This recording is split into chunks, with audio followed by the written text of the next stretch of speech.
So I think in this conversation today, Jared will bring to us examples and workflows in North America that I think is extremely important for our ability to operate lean in Africa.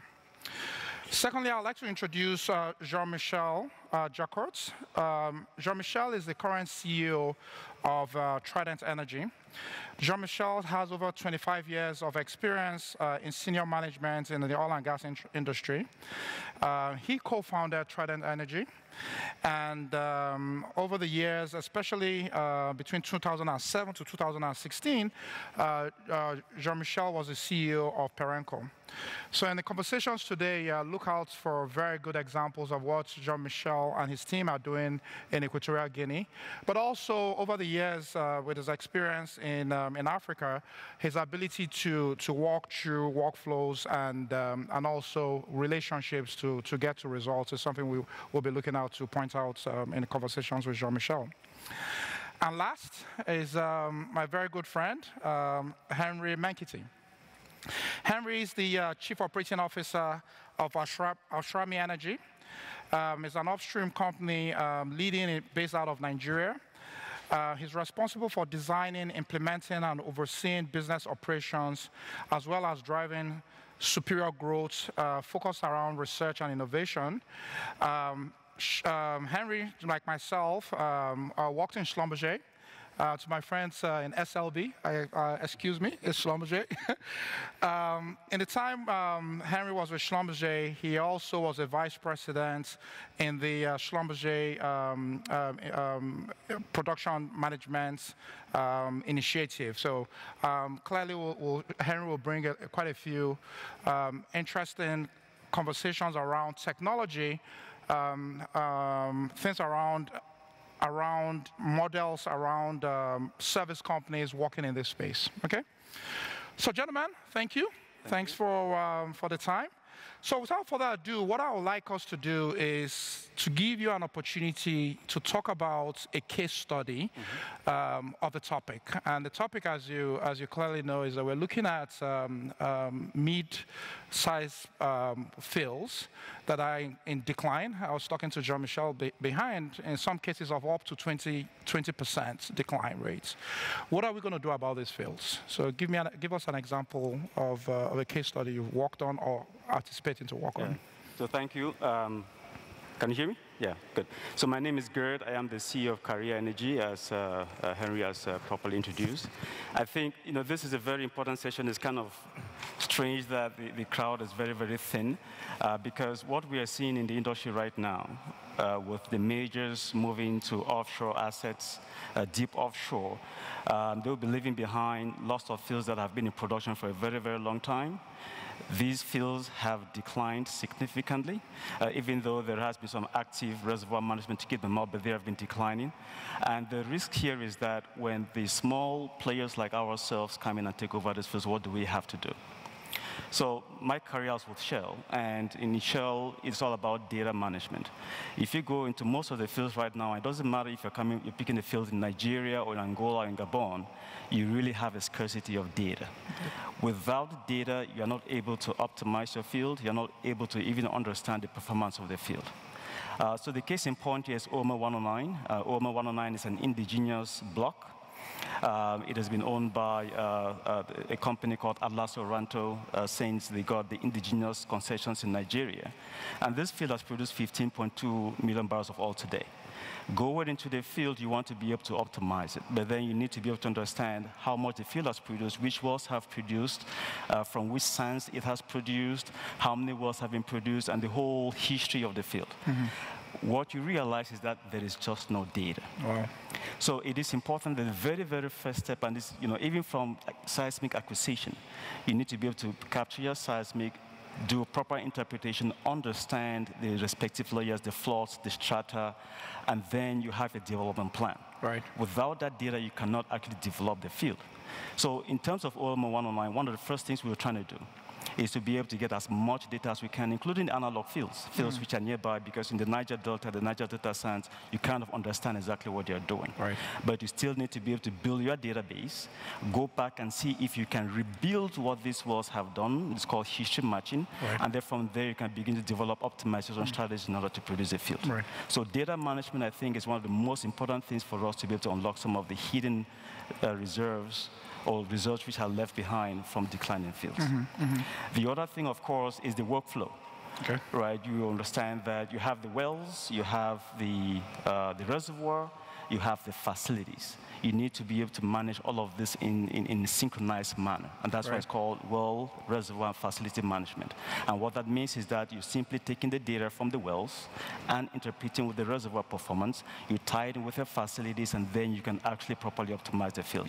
So I'll leave it at that because I know we have a very short time and give the others an opportunity to talk to. Yeah, thank you very much. Very, very well articulated. Data management, data, matching it with history and build workflows. And with those workflows, you then can, clearly go into executing, not blindly. So, exactly. so just to put numbers around it, on OML 109, what are you all trying to achieve?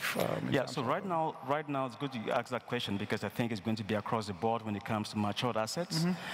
You'll be looking at maybe 30–40%, recovery factors for some of the fields. If the fields were properly managed in the Niger Delta, it could get to the 50–60%. Oh, wow. Right now in OML 109, the recovery factor is about 35. So you're looking at the potential 20%, which you can still recover. And in terms of the oil in place, 20% is a lot. Absolutely. Right. And we're talking about just one field within the whole block. That particular field, the oil in place was about 60 million barrels of oil. The EUR was about 40. At the time of the design, that's looking at about 70% recovery, but right now it is done only about 35%. So potential 20% in that's a lot of volume, right? That's a lot of oil, that's a lot of money. So that would really be our goal. We want to be able to move the recovery factor from wherever it is right now to about 50%, 60%, which is in the Niger Delta. Thank you. Very impressive. Very impressive. Jean-Michel, we'll go straight to you. Can you please give us a case study? I know you have an exciting story around what you're doing in Equatorial Guinea. So thanks, Robert, and it's a pleasure for me to be here and attend this fantastic conference.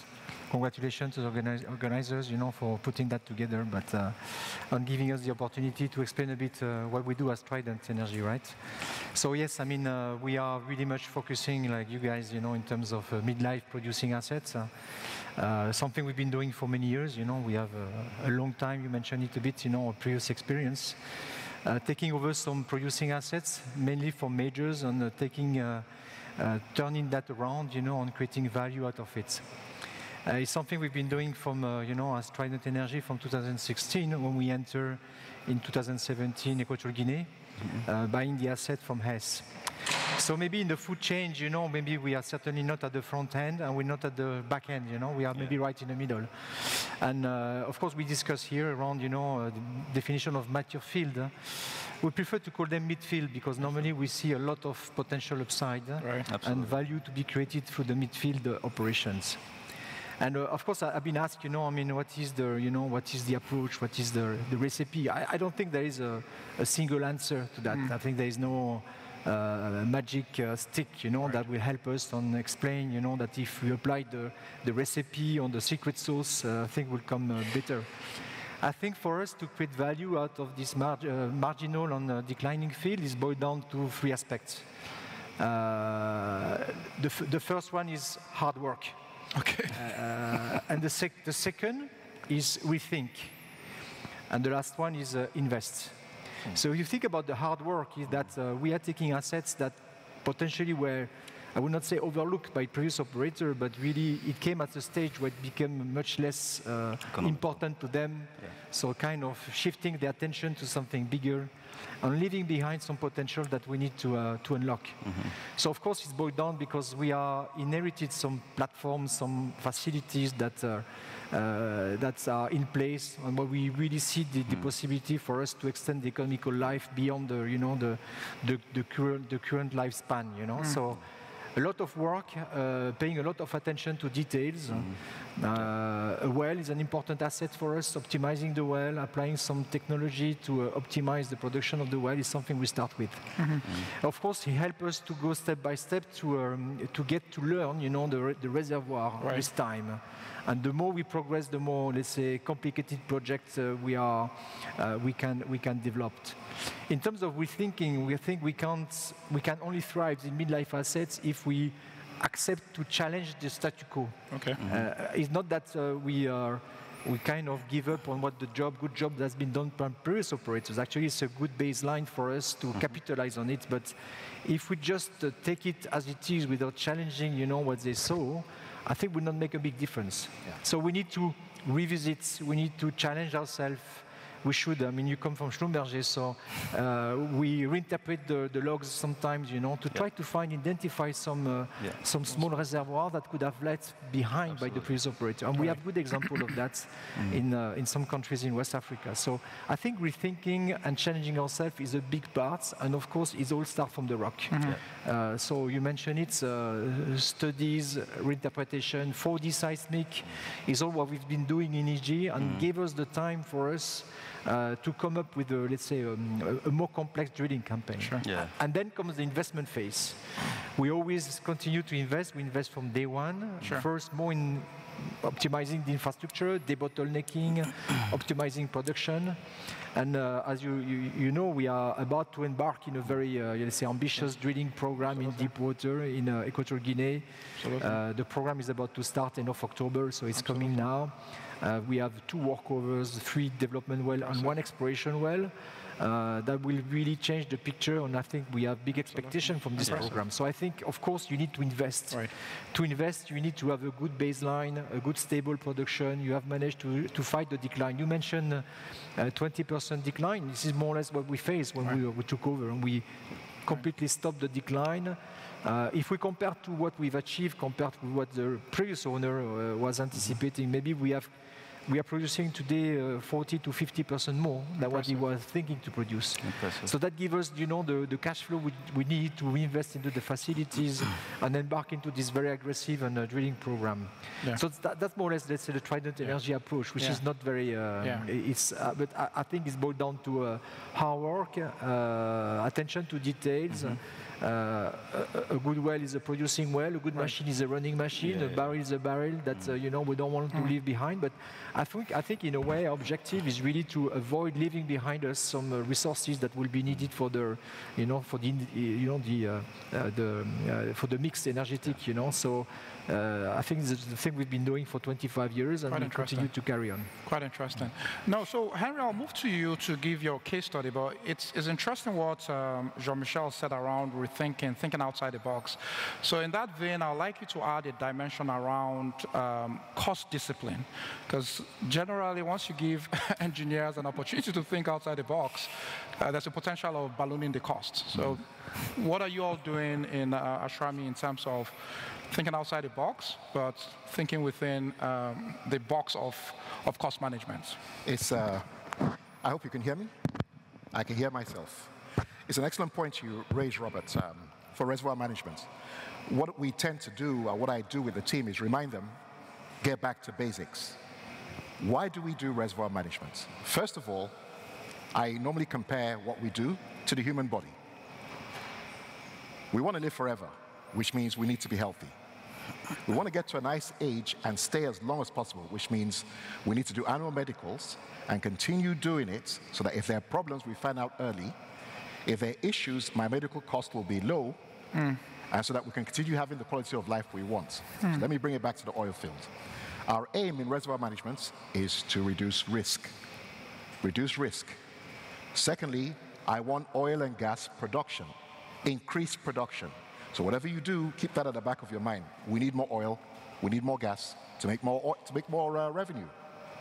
I don't want to get to peak production and then it declines. In other words, we need to ensure that while we're managing the reservoir, we have technology and means and ways to sustain that growth of oil and gas, keep it as long as we can. And in doing so, economically or financially or commercially, whatever good ideas are given, they must be affordable. So I want to minimize my OPEX, minimize my CAPEX, ensure that I have my payback is soon, Right. make sure there's enough value, my NPV over a period of time works, my RIR, Right. all the nice economic assumptions, because we can go overboard in model design and so on. It needs to be achievable. It needs to be bankable. Now, there are means and ways, of course, we can monitor what's done. I won't dwell into the basis of all we know, gauges and so on and so forth. But with my background in services, and now as an operator, having seen both sides of the coin, you can appreciate the value technology brings to reservoir management. And I want to pick on one which I think is really relevant. Fiber optics is not new. Right. We know how it's deployed, either outside the pipe or casing or within. And when you're going through the reservoir, if it's subsea, for example, you just make sure you have a wet connect to take it down hole. Yeah. Now, most operators are familiar with DTS. You measure thermal changes, and that gives you an idea of the kind of phase you're in, oil, water, or gas. Everybody looks for pressure, that's strain, DSS. There's only one operator who has looked at acoustics, DAS. The benefit of having acoustics means with DTS, I know that I have water, I have oil, I have gas entering my well or my field. But with acoustics, I know how much volume I'm getting. And I know exactly the point it enters my well. Where does water enter my well? At what depth? What volumes? And then temperature can tell me what phase. Right. Having these three allows me to not just react, but I can be very proactive about what I do. So in doing so, I know what phases enter my wells. I know when it enters my well. Right. I know I can find out real time. I can see it on my screen and decide, I have 1% BSNW. Can I live with this? I have 10%. I know what to do. Mm-hmm. But where we really can make a difference in terms of technology is we know when it enters the well. If I can do that, I can use DAS to determine how far is my water. 10 kilometers away, 9 kilometers away, 8 kilometers away. I know what's coming, when it's coming. I can prepare for when it comes, but equally as important, I know where it leaves my well and goes to another direction. So when I'm doing things like water flood monitoring, That's interesting. I can see on a whole grid, where's my water? What direction is it going? Where are my wells? If it's going from east to hit my wells and go west, when I'm drilling tomorrow, that's not what I'm going to drill. I'm going to drill where it's dry. I'm coming to those locations. Absolutely. So it's this type of technology where we're working with service companies, Right. Yeah. having got the patents, which is very important, as the operator. It's enabled service companies make the difference for us in reservoir management, Very, very interesting. if it's commercially viable. Very, very interesting. Okay. No, so I'm just going to go through another round of questions, and then I'll give an opportunity to the crowd to ask us some questions. So I'll go back to you, Jean-Michel. So with technology, very impressive. We've talked about workflows, but I want to touch on the soft topics of, you got into Equatorial Guinea, obviously making a huge change. How did you manage the handover with your partners being the government, and also your partners being the employees? How did you manage all that? And to do that at such a short time to start seeing the successes that you had? Right? No, good question. Thanks, Robert. I think something I'd like to mention, because our success is also a success of partnership, right? And when we decided to buy the health assets in EG, we decided to team up with Cosmos. And together with the producing assets we acquire from S, we enter into some exploration assets surrounding the block, where Cosmos will take operatorship, and we take operatorship on the, let's say, on the producing assets. I believe that the combination of skills, the complementary approach of the partnership help a lot for the success we face in EG. The second part of your question is around we have a very different approach. We decided to shift and to change the way we're going to operate. Hess was really operating the asset from Houston, right? And we decided that's not the proper way. We need to be close to the operations. So we established in Bata, onshore Equatorial Guinea, an operations where people are living there, close to the operations. We built some, some department that did not exist, like a subsurface department, a well service department.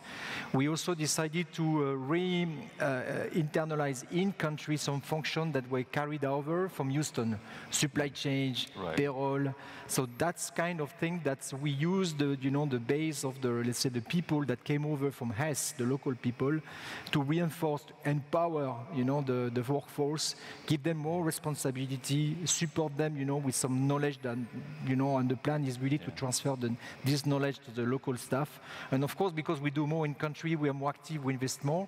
In terms of workforce, yes, we had to build up, the organization. Probably we double in size compared to the Hess time. So more local content, more people. I mentioned to you that we also managed to, to just target the diaspora, some of the locals living abroad in the US, or that we managed to convince to go back to EG, because EG is a small country, and Bata is really not the hotspot. It's not that easy to live in Bata, but we managed to find people. We offer them a job, a motivation, a contract, and also, a spirit and a kind of, part of the story we wanted to build in EG. And I think for us, the local content is very important. Being part of the community and being seen as a good neighbor to the community where we are working on is very important. We need to really take that into account. And I think it helps us to build, our position in country. Okay. I have only time for one question from the crowd. Will there be anybody that we can take a question from the crowd? Anybody? No questions? Okay. So, folks, we'll need to start rounding up. So I think, well, first of all, thank you, Henry, Jean-Michel, and Gerd. This has been extremely insightful, and I hope the crowd also understands that. But I took up a lot of very, very good takeaways from these conversations. The key points about the starting point of data. It was extremely important, matching data and workflows. But Jean-Michel, I like the points you made around the soft issues, right? Because without all those soft issues and putting that all together, a lot of these things don't work, right? The results that you've all have done here is phenomenal. Henry, thank you for the technology conversation we had, right?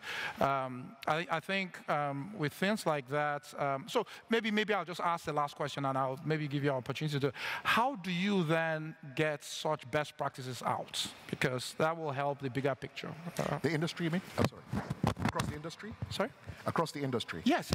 I mean, yes, it's a very good question. It's something, if I can compare independence to IOCs, the IOC is very structured about how they get best practices out. Indeed, the IOC typically, if they find or stumble upon technology that's not part of their core, they launch it into the industry and help companies form a company, and off they go. That's almost their way to tell the industry, here's a best practice, guess what? It's for everybody. Yeah. In our case, we're not an IOC. So the best thing we can do is form a patent, which is what we've done, for two reasons.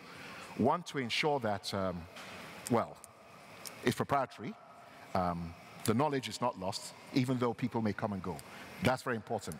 Secondly, as we engage in places we work with, service companies we work with, that's an opportunity for us to convey it through that. A number of patents in the industry today, very many for some reason, I don't know why, are reaching the end of life. End of life. Some are very similar to what we have. So in doing what we're doing, as we engage service companies, we ensure that this is the patent, this is how it's done, this is where we got it from. There are very similar patents out there. In working for us, you can leverage those and get your own. And for the JVs we have, well, they're open to what we've got as well, apart from events like this, which make a difference. Okay. Well, folks, please, thank you very much to Jared, Jean-Michel, and Henry. Yeah? Thank you. Thank you. Thank you. Thank you very much. I'm so sorry to have interrupted such a fascinating...